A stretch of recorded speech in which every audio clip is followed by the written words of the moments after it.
여러분들도 건강한 교회에서 신앙생활하기를 원하시듯 저 또한 건강한 교회에서 목회하기를 원합니다. 그럼 뭐가 건강한 교회일까요? 그 특징들을 요즘에 계속 살펴보고 있습니다. 앞선 세 주에서 첫 번째는 교회에 3요소가 있다. 바울이 디모데에게 그런 표현을 했죠. 그래서 성경 말씀이 그리고 성례가 또한 권징이 제대로 이루어지고 있는가. 두 번째는 교회가 교회답게 세워진 데 있어서는 사도의 가르침이 있었듯 교회에서 가르침이 있어야 되고, 그에 따르는 섬김과 봉사, 더 나아가서 오로지 기도하는 그러한 모습들이 있는 교회가 건강한 교회다라고 말씀을 드렸습니다. 지난 시간은 에베소서 4장 12절 말씀, 어찌 보면 가장 중요한 구절이기도 한데요, 성도들을 온전하게 세워서 봉사일을 하게 한다. 이 봉사라고 하는 것이 오늘 말씀과 연결이 되어지는데요, 그렇게 할 때 그 그리스도의 몸을 세워가게 된다. 건강한 교회는 건강한 교회의 특징들을 가지고 있다 하는 건데, 오늘 말씀도 그렇게 되어져 연결될 수 있다 보여집니다. 그래서 건강한 교회가 말씀이 흥황하는 그러한 교회가 건강한 교회이다라고 정의를 할 수가 있습니다. 오늘 말씀을 여러분들이 어느 정도 알고 계신데요, 1절 말씀을 보면 저는 이 1절이 상당히 중요하다 생각했고, 7절까지를 보면 이 저자인 누가가 다른 표현을 쓰지 않고 이 표현을 쓴 것이 의미가 있어서 그때의 제자가 더 많아졌다고 했는데, 이 제자가는 여러분들이 아시다시피 복수형입니다. 그런데 그 6장에서 보듯이 이 제자들 가운데는 헬라파가 있었고 유대파가 있었고 아니면 기타 사람들이 있었다, 이렇게 볼 수가 있어요. 아마 그것은 언어 문제였었던 것 같습니다. 같은 유대인이지만은 우리도 보면은 같은 우리 피를 갖고 태어났지만 미국에 살면 우리나라 말을 잘 못하는 그런 2세들, 3세들이 있잖아요. 다른 나라에서도 그렇게 태어났으면 우리의 말을 잘 못하고 그 나라 말을 하는, 여기서 헬라파 유대인이라고 하는 것은 아마 그런 의미를 담고 있었다 보여집니다. 그런데 이 유대파라고 하는 것은 아마 그 시대에 히브리어를 썼는지 아람어를 썼는지 정확히 모르겠습니다만은 그 고유한 그 지역의 말을 쓰고 있는 사람들입니다. 또 생각해 보면 뿐만 아니었을 것 같아요. 여타 사람들도 있었을 터인데, 저자인 누가는 이 모든 사람들을 요 사람 이렇게 말하지 아니하고 제자라고 하는 한 단어로 우리 가운데 소개하고 있음이 저는 의미가 있다라고 생각합니다. 그러면 의미가 어떤 데서 의미가 있는 것일까 생각을 해볼 때, 아마도 헬라파, 유대파 그리고 이방인들이 이렇게 있었지만 그냥 제자라고 쓰는 데 있어서는 이런 거 아닐까요? 교회는 어떤 특정한 계파라든가 특정한 집단이라든가 특정한 이런 것이 허용되는 곳이 아니다라고 하는 것이죠. 그저 교회는 주님의 제자들이 있을 뿐이지, 교회는 유대파가 있고 헬라파가 있고 여타 사람들 이런 식으로 교회가 구성될 수 없다라고 하는 것을 가르치기 위해서 저자 누가는 오늘 본문에서, 그리고 다른 데서도 마찬가지예요, 여타 표현을 쓰지 아니하고 그냥 제자라는 말을 썼다 하는 겁니다. 그러므로 이와 같은 자세로 교회가 왕성하게 일어났다라고 7절에 말씀하고 있는데, 왜 이런 말씀을 드려보냐면 요즘 그런 경향들을 띠고 있기 때문에 말씀을 드리는 거예요. 어느 교회를 보면 어느 지방 사람들이 많이 모였대, 어느 교회는 어떤 지방 사람들이 많이 모였대. 한 번은 이렇게 그 교회 목회자가 말함으로 문제가 됐었거든요. 우리 교회는 법조인이 몇 명이고 교수가 어떻고 전문직에 있는 사람들이 어떻고 이런 식으로 말을 해가지고, 그게 뭔 자랑거리냐, 교회를 어떻게 그렇게 말할 수가 있느냐, 이래가지고 엄청난 구설수에 올랐던 것을 보게 됩니다. 말인즉슨 우리 교회가 건강한 교회가 되기 위해서는 여기에는 주님의 제자만 있을 뿐이지 주 예수 그리스도의 피의 공로로 구원함을 입은 성도들만 있을 뿐이지 이 교회에 지방색이 있어서 되겠어요? 학벌이 있어서 되겠어요? 어느 교회는 이런 표현을 쓰더라고요. 그 교회는 칠공주가 있대, 이런 식의 표현을 써요. 그게 뭔 말인가 봤더니 그 사모에게 이렇게 말해도 되는지 모르겠지만 금방 알아들을 것 같아서 조심스러운데, 그래서 그 사람들이 막 이렇게 있어서 그래서 칠공주파다 이런 표현을 쓰더라고요. 그게 건강한 교회겠어요? 그래서 저는 누가가 예루살렘 교회는 유대파 사람들이 많아요 이렇게 말하지 아니하고, 헬라파 사람들이 이렇게 말하지 아니하고, 그저 예수 그리스도의 제자들만 있다 이렇게 말씀하고 있는 것이 의미가 있어서 먼저 거명을 해보는 거예요. 여러분, 우리 교회는 어때요? 우리 교회는 어떤 지역 사람들이 메이저리그인가요? 어떤 사람들은 마이너티인가요? 우리 교회는 어때요, 여러분? 어떤 사람이 주도권을 쥐고 있나요? 그렇다면 우리 교회는 건강한 교회가 아닌 거예요. 건강한 교회는 누구누구 무엇에 의해서 편이 되어지고 헤게모니를 쥐고 있는 데가 그 교회가 아니라 주 예수 그리스도의 피로 말미암아 구원함을 입은 성도들이 모인 곳, 바로 그것이 건강한 교회의 모습이다 해서 사도 바울이 에베소서 4장에서 그런 표현을 써요. 다른 무엇보다도 교회는 4장 3절인데요, 평안에 매는 줄로 성령이 하나 되게 하신 것을 힘써 지키라 그래. 그러면 여러분, 여기서도 우리가 저 말을 왜, 말이라고 하는 것은 뭔가 있기 때문에 말하는 거 아니에요? 아무렇지도 않다면 저 말이 되겠어요? 그 에베소 교회 말이, 그러니까 에베소 교회 안에도 뭔가 이렇게 흔히 말하는 있었다는 거예요. 그래서 바울이 한마디로 정리하는 게, 교회는 다른 것이 아니라 평안에 매는 줄로 성령이 하나 되게 하신 것을. 그럼 성령이 하나 되게 하신 게 뭐예요? 교회는 여러분 성령 공동체가 되어야 하는 것 아니겠어요? 그렇듯이 교회는 무슨 지방, 학연, 혈연, 더 나가서 특수한 계층들만이 모이는 곳이 교회가 아니라, 교회는 주 예수 그리스도의 피의 공로로 구원함을 입은 성도들이 모이는 공동체, 이 공동체의 특성을 갖고 있는 곳이 건강한 교회이다, 이리 볼 수가 있는 거죠. 그래서 저는 이렇게 말하면 좀 조심스러운 말이지만 자신 있어요. 그런 데는 적어도 제가 목회하는, 여러분 같이 목회하잖아요. 우리가 주님의 교회를 세워가잖아요. 그래 바울이 에베소 4장 4절에서 6절까지, 여러분 이건 같이 한번 읽어보실래요? 같이 보시죠. 몸이 하나여 성령도 한 분이시니 이와 같이 너희가 부르심의 한 소망 안에서 부르심을, 이 말을 왜 하는 거겠어요? 이렇게 하라는 거예요. 이렇게. 그 다음 5절, 주도 한 분이시요 믿음도 하나여 세례도, 자꾸 갈라지니까 다 하나다. 마지막 6절이요.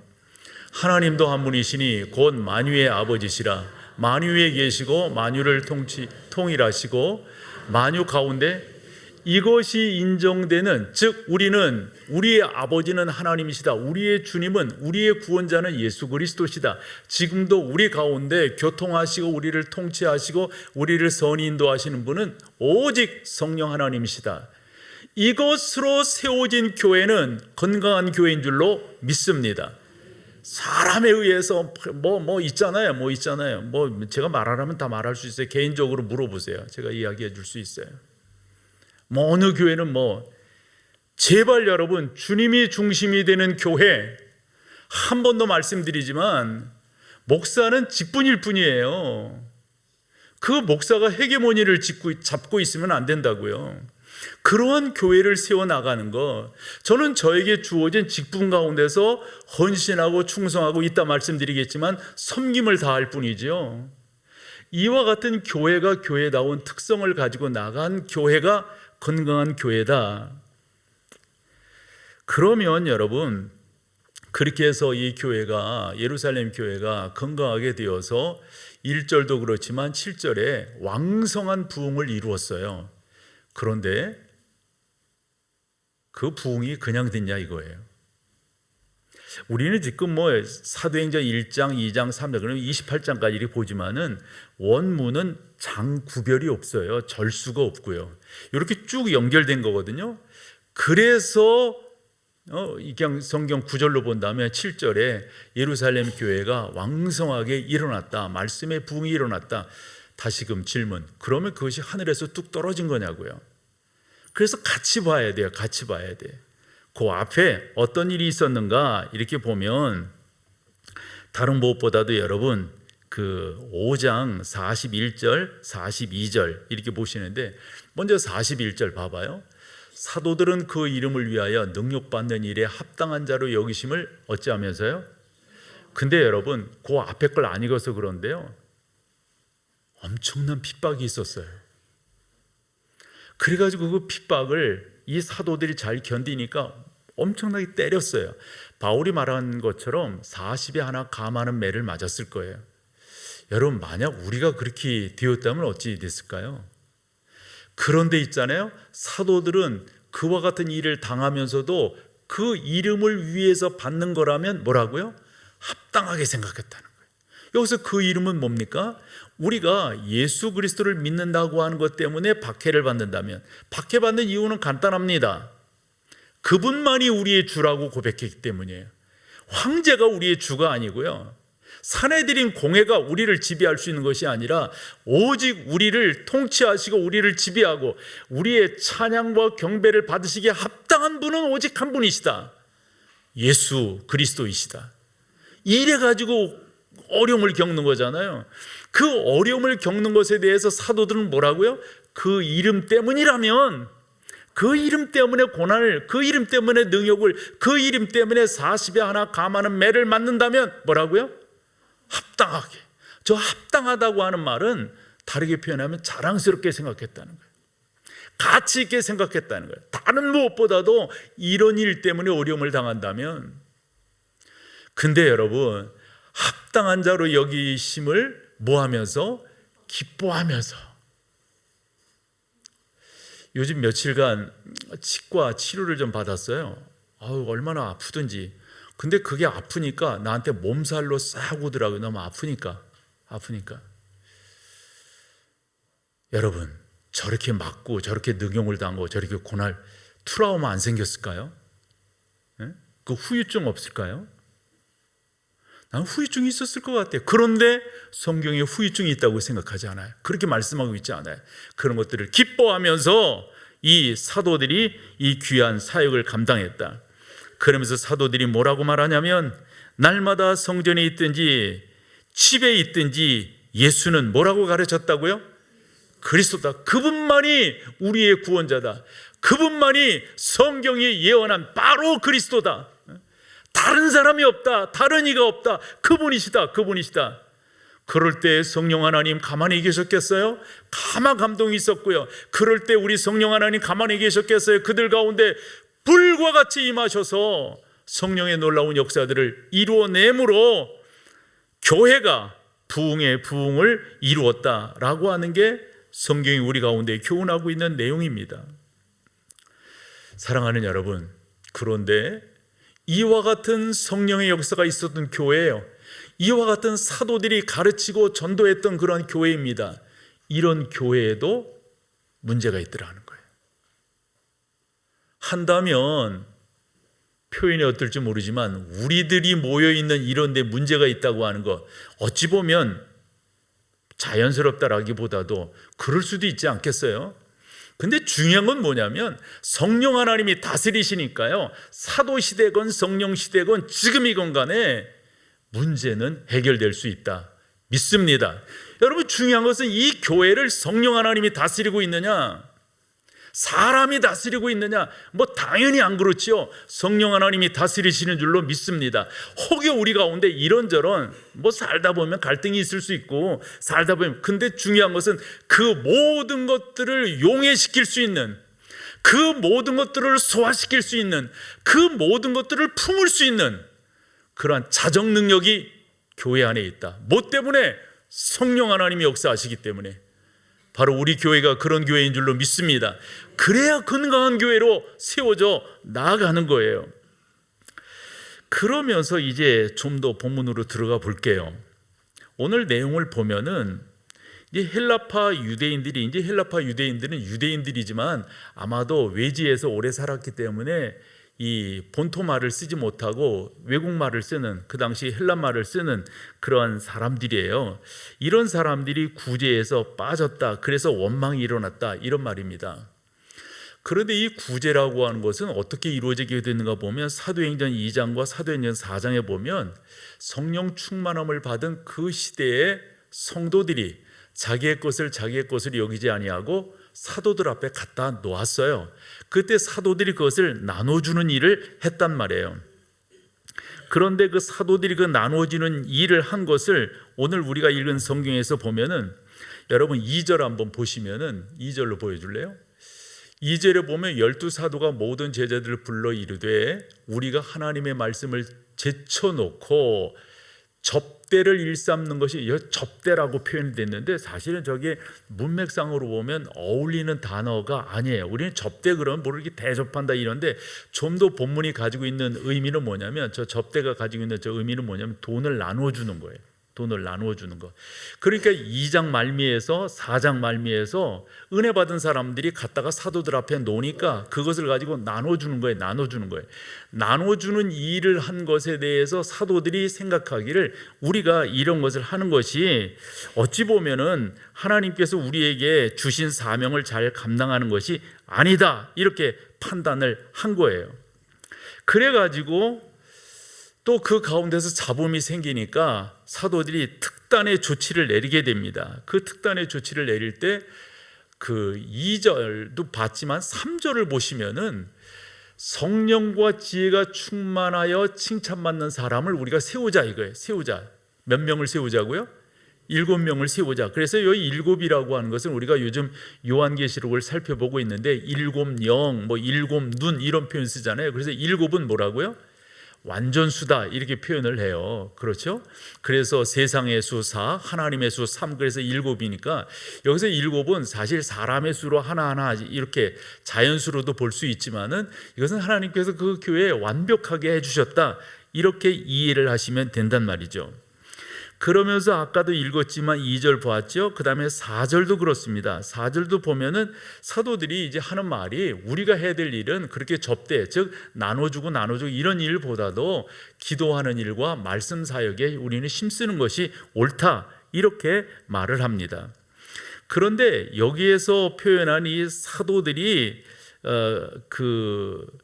자신들의 그 부르심에 대해서 깨달은 게 뭐냐면 그 한번 4절 다시 보여주면 오로지라고 하는 표현을 썼잖아요. 오직 우리가 해야 될 것이 있다면 기도하는 일과 말씀 사역에 뭐 한다고요? 힘쓰니라는, 이 힘쓴다라고 하는 저 단어도 저렇게 충분히 이해가 돼요. 그러나 해석한 거 한번 보여줘 볼래요? 저 힘쓴다고 하는 말은 무엇에 대해서 고집한다는 말이에요. 이것이 내가 해야 될 일이다, 이것이. 이것이 우리가 해야 할 일이다, 이것만을 하겠다, 이렇게 설명하고 있는 것을 볼 수가 있습니다. 그런데요, 여기에서 의미 있는 것이 하나가 있어요. 설교만이 중요하다가 아니에요. 가르치는 것만이 중요하다가 하는 것이 아닙니다. 3절을 다시금 보면 우리가 이 일을 그들에게 맡기고 할 때 이 일이라고 하는 그 일은 다른 것이 아니라, 뭐만이 중요한 것이 아니라 이 모든 것들이 다 중요하다, 그런 말입니다. 그래서 제가 성경을 보면서 그러면 이걸 어떻게 성도들에게 설명을 할 수 있을까, 이리 생각을 해보고 몇 단어에 한번 집중해 보게 되었어요. 1절에 보면, 1절을 보여주시면, 미안해요, 1절 보여줘요. 1절을 보시면 그때 제자가 더 많아졌는데 헬라파 유대인 자기 과부들이 매일 구제에서 빠지는 것을 구제라고 하는 말이 나오잖아요. 그 다음에 2절을 한번 봐보세요. 2절에 보면은 12사도가 모든 제자들을 불러 이르되 우리 하나님의 말을 제쳐놓고 접대, 이 접대라는 말이 나오잖아요. 예전에는 저것을 공궤라고 하는 단어를 썼었어요. 그 다음에 4절로 가보세요. 4절로 가보시면 우리는 오로지 기도하는 일과 말씀 사역에 힘쓰냐. 그럼 봐보세요. 앞에서 무슨 단어가 있었어요? 구제라고 하는, 2절에는 접대라고 하는, 4절에는 사역이라고. 근데 있잖아요, 원문을 보면 우리말은 이렇게 각각 표현을 했지만 원문은 같은 단어예요. 같은 단어. 코이노니아라고 하는 디아코니아라고 하는 단어가 쓰였어요. 이 디아코니아라고 하는 단어는 한마디로 말하면 섬기는 거예요. 그러니까 무슨 말이냐면 이 일을 하는 것도 본질은 섬기는 거예요. 저 일을 하는 것도 본질은 섬기는 거예요. 사도들이 말씀을 전하고 말씀을 가르치고 전도하고 하는 이 모든 일도, 이 사역도 뭐예요? 본질은 섬기는 거예요. 교회의 모든 일의 근간은 뭡니까, 여러분? 섬기는 거예요. 여러분, 이 교회 안에서 누가 하는 일은 중요하고 누가 하는 일은 덜하다? 이건 어찌 보면 세상적 판단에 근거한 거라고요. 성경으로 보았을 때 하나님의 교회에서 행하는 모든 일들은 뭐라고요? 섬기는 일로서 중요한 거예요. 사도들이 하는 말이 우리는 요 일이 중요하기 때문에 요 일만 할게, 좀 허드한 일들은 여러분들이 하십시오, 이 말이 아닙니다. 여러분과 우리가 하는 모든 일들은 다 섬기는 일입니다. 디아코니아입니다. 여러분, 주님의 교회는 바로 그런 곳이라고요. 목사하는 일만이 중요한 것이 아니고 여러분들이 하는 일은 좀 허드렛 일이고 그렇지 않아요. 우리의 모든 일들은 다 하나님 앞에서 섬기는 일이다 라고 하는 것을 사도들이 강조하고 있음을 보게 됩니다. 이것이 오늘 본문에서 저자 누가가 사도들의 진정성을 우리에게 보여주는 말씀이다 라고 생각을 합니다. 그러므로 건강한 교회에 또 하나의 특징이 있다면 섬기는 교회인가 지배하는 교회인가? 여러분, 우리 그런 말 많이 하잖아요. 우리가 어제 이번 금요일 날 우리 목장 이제 종강을 이렇게 후반기에 했는데 우리 목자들과 늘 하는 이야기가 그거 아니에요? 당신은 리더입니까? 아니면 당신은 지배자입니까? 리더의 특징은 뭐예요? 섬기는 자예요. 주님의 교회는 이 섬김이라고 하는 것이 돋보이고 섬김이라고 하는 것이 앞세워지지 않는다면, 여러분 죄송하지만 주님의 교회에서 그 어떤 것들이 강조되어야 되겠어요? 강조될 수가 없습니다. 그러면서 또 하나, 이 성경을 보면서 이게 저의 깨달음이 아니고 앞선 믿음의 선진들, 믿음의 이 선배들이 깨달은 것을 여러분들이 그대로 소개하는데, 그래서 교회 일꾼들을 세우자 한 거잖아요. 일꾼들을 세우게 됐던 문제가 뭐냐면 사도들이 하는 말이 우리가 이런 거 나눠주고 하는 게 이게 우리의 일이 아니라 우리는 말씀을 전하고 전도하고 가르치는 것이다, 이렇게 말을 하고 그 문제 때문에 사람들을 세운다라고 했는데요. 여러분 5절을 보시면요, 그 7명의 이름이 나옵니다. 스데반, 빌립, 프로고로, 니가노르, 디몬, 바메나, 그 다음에 또 하나 우리가 단초로 생각하는 게 유대교에 입교했던 안디옥 사람이에요, 니골라는. 그런데 여러분, 성경학자들이 이 이름 하나하나를 보면서 특징을 잡아낸 게 뭐냐면 이게 다 헬라파 사람들이라는 거예요. 고개가 끄덕여져야 되는 건데 요즘 하면 이 수업 태도가 지금 뭐 때문에 투표한 거예요? 뭐 때문에 일꾼 세우는 거예요? 그런 문제 때문에 하는 거예요. 히브리파 사람들이 자기들 스스로가 마이너리그라고 생각한 거예요. 그래서 우리가 주대심 못해가지고 우리 과부들이 우리 좀 이 돈 받아야 될 사람들이 제껴지고 있다 이래가지고 불만을, 그래서 교회 안에 문제가, 그래서 사도들이 이것을 치유하기 위해서 그러면 사람들을 세워서 그들이 그 일을 하게 하자, 지금 그렇게 했던 거 아니에요? 그런데 중요한 것은 예루살렘 교회, 그리고 그 교회를 주로 이루고 있는 사람들을 보면은 헬라파 사람들이 아니라 히브리파 사람이고, 교회가 지금 어디에 위치하고 있어요? 예루살렘에 위치하고 있다고요. 어느 분은 극단적으로 아마 그 교회의 분포볼 퍼센테이지를 이렇게 내보면 헬라파 사람들은 아마 10%도 안 됐을 것이다. 대부분 90% 정도 되는 사람들이 유대파 사람들이었을 것이다. 그런데 여러분, 이게 어찌 된 일이죠? 선거를 해서 사람을 세워봤더니 유대파 사람들이 아닌 거예요. 히브리파 사람들이 세워진 거예요. 여러분, 이거 교회는요, 그러고 보면 확실히 성령 공동체라고 하는 게 그대로 드러나는 거예요. 왜 성도들이 당신들 유대파 사람들을 뽑고 세우지 않았을까요? 왜? 이 메인스트림에서 이 주된 사람들 가운데 세우지 아니하고 왜 격가지에 있는 사람들을 세웠을까요? 여러분, 이게 상당히 중요한 의미를 우리 가운데 보여주고 있어요. 저도 이제껏 목회를 하면서 혹여 누군가가 목회하면서 제일 힘들 때가 언제입니까? 라고 묻는다면, 언제 힘드셨어요? 라고 묻는다면 하도 교회는 선거하면 힘들어요. 됐니 안 됐니? 나는 왜 안 됐느니? 내가 어쩌라고. 이제 내년도에 할 건데 절대 나한테 그러지 마요. 응? 내가 어쩌라고. 어떤 사람은 이렇게까지 말하는 사람이 있어. 그러고 떠났어. 목사님이 자리 하나 내줄 수 있잖아요. 우리 교회는 그런 교회가 아니에요. 응? 아주 모질게 나한테 하더라고. 중요한 건 여러분, 제가 목회를 하면서 그게 힘든 거지만 그러면서 생각하는 것 중에, 그러면서 깨닫는 것 중에 하나가, 주님께서 주님의 교회를 운행해 나가고 계시구나. 여러분, 이거예요. 왜 저 사람이 뽑혔지? 라고 생각할 때가 없었어. 없었는데 있었어. 근데요, 주님이 하시는 거예요. 주님이 하시는 거. 이런 일들이 한국 교회사에 여러 번 있었어요. 그 중에 두 가지만 소개해 볼게요. 승동교회라고 하면 우리 합동적 교회에서는 이 서울에서 제일 먼저 생긴 교회다, 이렇게들 이해를 하고 있어요.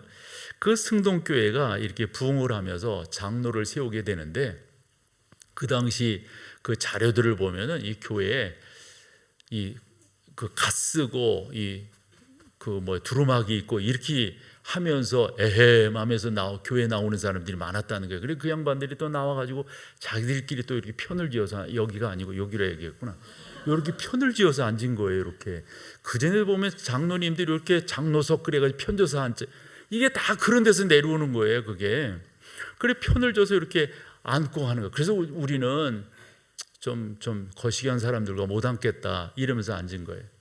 그때 교회가 이렇게 커가니까 장로 투표를 했네. 여러분 한번 생각해 봐요. 장로 투표를 하면 누가 뽑힐 것 같아요? 그냥 맞춰줘요. 갓쓴 사람들이 뽑히지 않겠어요? 그들이 잘났으니까. 그런 데 있잖아요. 그때 누가 뽑혔냐면 박성춘이라고 하는 분이 뽑혔어요. 박성춘이라고 하는 분은 백정이에요. 근데 이 양반이 선교사에게 은혜를 받아가지고 수원에서부터 여기까지 나오는 거예요. 은혜가 많아서. 응? 은혜가 많아서. 그래서 자기 아들이 고침을 받았거든요. 응? 너무 은혜가 많아서 이렇게 나오는 거예요. 근데 성도들이 말해요. 투표를 하는데, 이 교회 첫 번째 장로 투표를 하는데 갓쓰고 한 양반들을 뽑지 아니하고 가장, 우리가 흔한 말로 직업군 이렇게 보면은 가장 밑바닥이 백정과 갑파치 아니에요? 이 사람을 뽑은 거예요. 이 사람. 양반네들이 있을 수 없다고, 이럴 수 없다고, 만약 선교사께서 이거 조치해 주지 아니하면 우리 나가겠다고. 그때 선교사가 이렇게 말하는 거예요. 당신들이 그렇게 말한다고 성도들이 뽑은 것에 대해서 내가 가타부타 할 수가 없습니다. 그래가지고 그분들이 나가는 거 아니에요? 여러분, 주님의 교회가 세워지는 그런 경우들을 보면은 너무도 상상 밖에, 어찌 보면 이상하다 할 만큼 역사가 일어난다고 하는 걸 우리가 알게 된다고요. 전북 지역에 금산교회라고 하는 교회가 있는데, 그 금산교회는 조덕삼이라고 하는 아주 부자예요. 아주 부자. 그 지역, 우리가 흔히 촌말로 말하면 읍내에서 그만한 부자가 없어. 흔히 먹여 살린다라고 할 정도의 부자예요. 그래, 그 집에는 여러 종들이 있었는데, 그 종들이 우리가 흔히 머슴이라고 그러잖아요. 일꾼이라고도 말해요. 이런 사람들이 여러 명 있었다고요. 근데 이 금산교회에 이 조덕삼이라는 분이 유지고, 그러니까 땅도 내고 교회도 이렇게 짓고 그랬어요. 그러고 이제 교회가 부흥이 되면서 장로를 세워야 되겠다 투표를 했어요. 조덕삼 이분이 안 됐습니다. 누가 됐냐면 그 집에 우리가 이해하기 쉽게 하면 머슴으로 들어와 살고 있었던 이자익이라고 하는 젊은이가 장로로 뽑힌 거예요. 그때 이 조독삼이라고 하는 분이 앞에 나와서 그렇게 말을 했대요. 이건 하나님께서 하신 것이니까 우리가 가타부타하지 맙시다. 나중에 이분이 그 교회 장로가 되십니다. 조독삼이라고 하는 분이. 그런데 자기 집에서 머슴살이라는 이 이자익이라고 하는 사람을 이렇게 보면서 장로로 뽑혔는데 잘 섬긴 거예요. 그리고 우리가 흔히 그런 말 알잖아요. 될성 싶은 남은 이게 벌써 이게 싹이 다른 거예요. 그래서 이 조독삼 장로가 이자익 이분에게 당신 신학교 가라고. 그래서 평양신학교로 보냈어요. 다 학비 다 대줬습니다. 그리고 거기서 학교를 졸업하고 목사가 됐습니다. 그 목사가 된 이자익 목사를 자기 교회 담임 목사로 청빙을 했어요. 가능해요, 여러분? 이건 성령의 역사가 아니고는 가능치 않아요. 그러면서 이자익 목사, 우리 총회 총회장을 그렇게 한 분이 없어요. 3번을 합니다. 3번을. 사랑하는 여러분, 교회는 사람의 생각대로 사람의 마음대로 되는 곳이 아니에요. 그래서 우리가 특별히 교회는 선거를 앞두고 있을 때 뭐라고 말합니까? 우리는 기도합시다 이렇게 말하지 선거운동합시다 이렇게 말합니까? 그런데도 내가 다 알아. 다 뭐 하고 뭐 누구 찍자고 그러고 뭐 연락하고 치리를 했어야 되는데 여러분 앞으로는 그렇게 세워가셔야 돼요. 더 교회가 성령 공동체가 되도록 우리 주님께서 지배하시도록 우리 주님이 주인이시고 우리 주님이 일꾼을 세우시도록 이제까지 여러분들이 저랑 살았어요. 공정하게 한다고 우리 장로님들이 이제껏 그렇게 해왔어요. 공정하게 한다고. 건강한 교회인 줄로 믿습니다. 그 예루살렘 교회에서 유대파 사람들이 거반이야. 그런데 헬라파 사람들 7명을 그들의 일꾼으로 세웠다고 하는 데는 성령의 놀라운 역사가 있다라고 하는 사실입니다. 그러면서 이 사도들은 계속해서 말씀을 연구하고 기도하고 성령 충만, 그러니까 교회가 부흥하는 거예요. 교회가. 저는 우리 목동제일교회가 성령 충만한 교회가 되기를 소망해요. 사랑하는 여러분, 성령 충만을 위해서 기도하시기를 바랍니다. 목사를 위해서도 여러분들이 다른 거 기도할 것 없어요. 뭐 어쩌다 그런 거 없어요. 여러분 교회의 목사는 성령 충만한 목사가 되게 해주세요. 여러분 성령 충만하면 다 되는 거예요. 처음부터 끝까지 다 되는 거예요. 요즘은 그런 찬양들을 안 해서 너무 아쉽기도 하고 그런데 우리가 조금 뒤돌아가 보면 성령 충만에 대한 이런 찬양들을 너무도 많이 했어요. 성령 충만으로 뜨겁게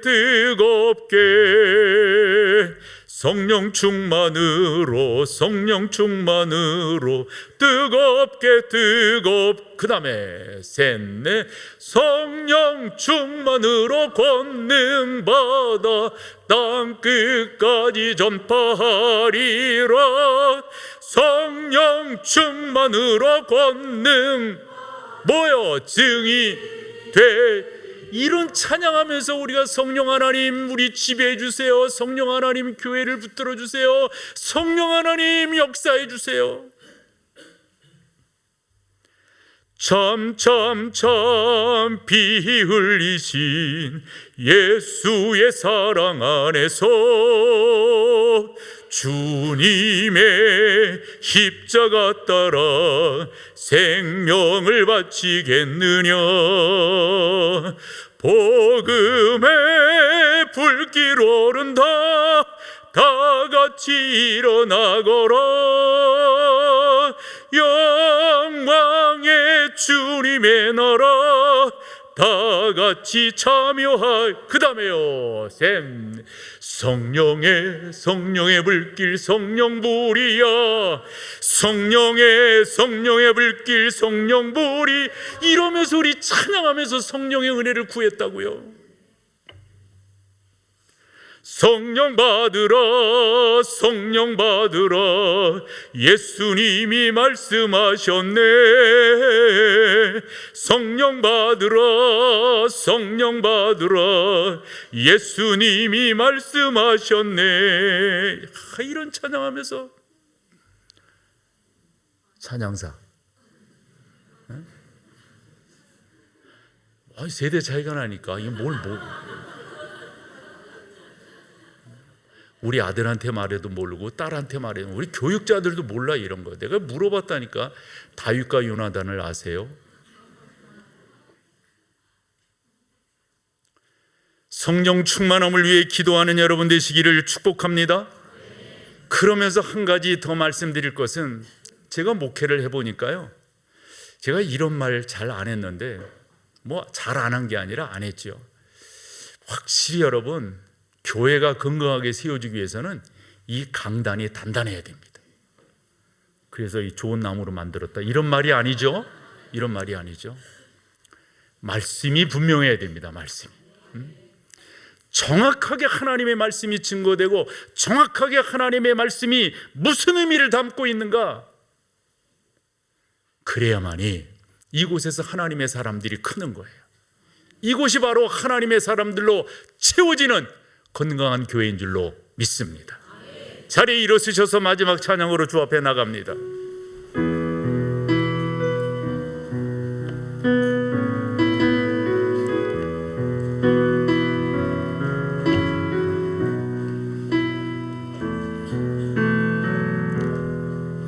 주 부르심 따라 예수 이름 부르며 나의 인생을 드렸네. 사람들 이해 못하고 결과 없다 하든지 주만 따라가기 원했네. 이제와 돌이켜보니 그저 부끄러울 뿐 모두 다 주의 은혜라. 벼랑 끝에서 나를 주의 손이 이끌어 여기까지 인도하셨네. 할렐루야. 하나님 사랑 날 떠나지 않고 끝까지 사랑하셨기에 오직 예수와 십자가만 바라보면서 나의 생명도 아낌없이 드리길 원하네. 내가 사랑 영원히 누가 다시 살게 하는 노래가 주의 불대 착한 이들이야 칭찬받기 춤에 올 때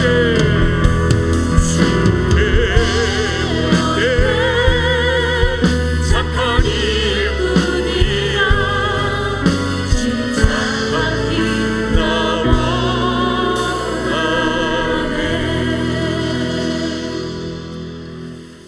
전능하신 하나님, 저에게 더 큰 은혜 주셔서 목회 똑바로 올바로 잘 할 수 있도록 하나님 도와주십시오. 그래서 이곳에 주님 예배하기 위해 참여하는 성도들에게 조금도 실망이 되지 아니하고 날마다 모일 때마다 은혜 충만한 예배가 될 수 있도록 성령 하나님 역사하여 주시옵소서. 우리 모두는 성령 하나님께 굴복하게 하시고 성령 하나님의 인도함을 받게 하시고 성령 충만함을 향하여 나아가는 우리 모두가 다 되게 은혜를 베풀어 주시옵소서. 우리 주 예수 그리스도의 놀라우신 은혜와 아버지 하나님의 그 크신 사랑하심과 성령 하나님의 역사, 인도, 교통 충만케 하심이 귀한 여러분 가운데 이제로부터 영원토록 함께 계실지어다. 아멘. 아멘.